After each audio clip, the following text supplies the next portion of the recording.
안녕하세요. 오늘 딥다이브에서는 당신이 보내주신 자료들을 통해 고대 인도의 아주 흥미로운 전환점을 따라가 보려고 합니다.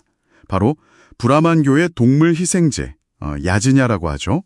여기서 불교의 우포사타라는 실천으로 그 무게중심이 어떻게 이동했는지 그 과정입니다. 네, 이번 딥다이브의 미션은 단순히 이 두 제도를 나열하는 것 이상이에요. 그러니까 종교적 행위의 본질 자체가 어떻게 외부적인 제사에서 내면의 윤리적 성찰로 극적으로 변화했는지 그 핵심 동력과 의미를 파악하는 거죠. 특히 희생이라는 단어 자체의 의미가 어떻게 재해석되었는지 따라가 보면 아마 당신에게도 아주 흥미로운 발견이 될 겁니다. 맞아요. 기원전 한 6, 5세기쯤 인도 사회가 굉장히 격변기였잖아요. 그때 전통적인 동물 희생 제의에 대한 비판의 목소리가 점점 커지고 있었고요.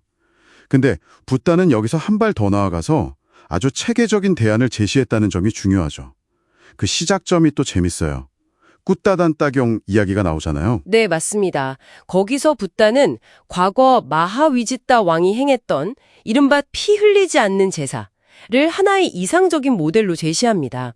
뭐랄까, 동물 살생이나 강제 노역 같은 거 없이 자발적인 참여와 보시로 이루어진 그런 제사였죠. 하지만 붓다는 여기서 멈추지 않아요. 더 나은 제사의 단계를 쭉 제시하는데요.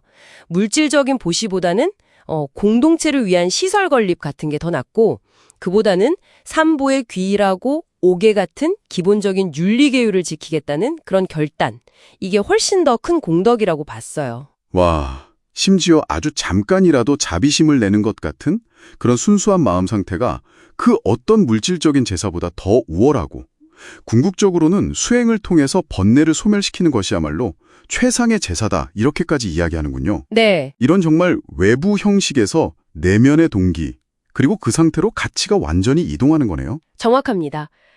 행위 그 자체보다도 그 행위자의 윤리적 의도, 그러니까 마음 상태를 중시하는 거의 코페르니쿠스적인 전환이라고 할 수 있죠.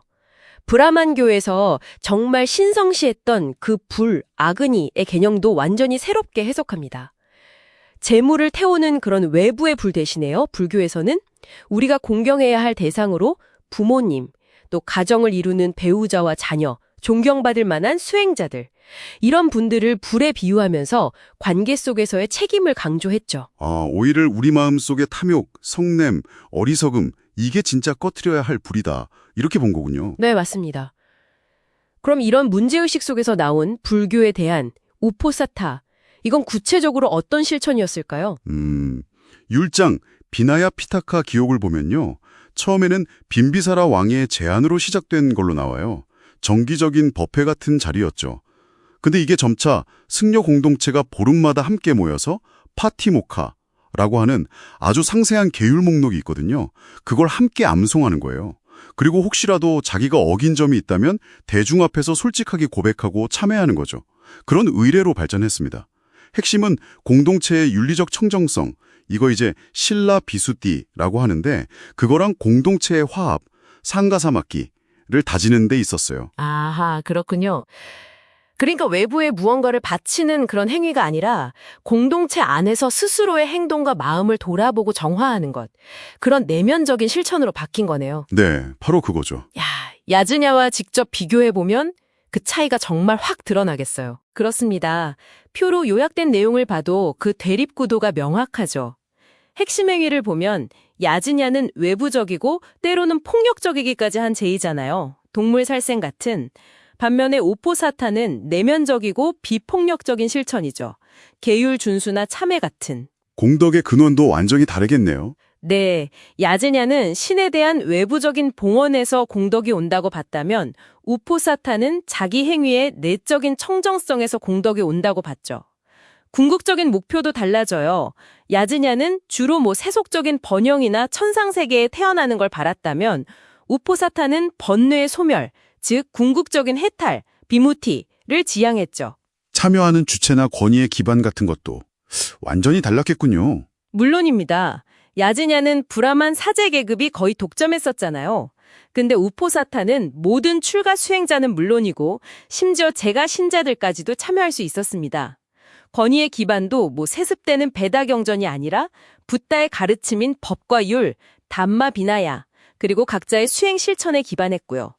그러다 보니 자연스럽게 카스트 제도를 공고히 하던 야지냐와는 달리 우포사타는 카스트를 초월하는 어떤 평등주의적인 공동체를 지향하게 됩니다. 특히 그 제가 신자들이 특정 날에 8가지 계율, 아탕기카 우포사타라고 하죠.